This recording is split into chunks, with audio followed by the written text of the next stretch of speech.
Nung una nga, halos hindi sila maniwala eh. Nung nakita nila ng demo, yun. Napanganga sila, hindi sila makaimik. Totoo pala, sabi nila. Malalaki yung puno niya.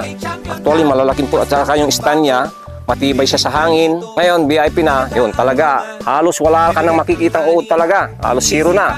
Ako po si Ginoong Edwin de Vera ng bayan ng Bayambang, probinsya ng Pangasinan.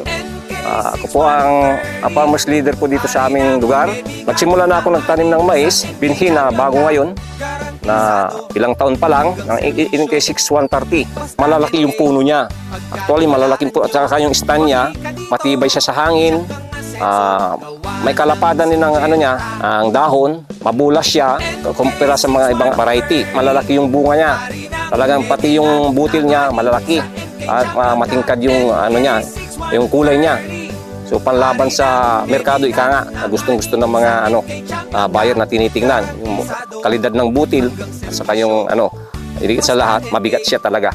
Tayo ngayon VIP na, yun talaga halos lahat halos hindi makapaniwala na may katapat na pala yung pao na matinding kalaban ng mais. Ito ang panlaban sa mapamisting uod na ito. Halos wala ka nang makikitang uod talaga. Halos zero na. Nung una nga, halos hindi sila maniwala eh. Nung nakita nila ng demo, yun. Napanganga sila, hindi sila makaimik. Totoo pala, sabi nila.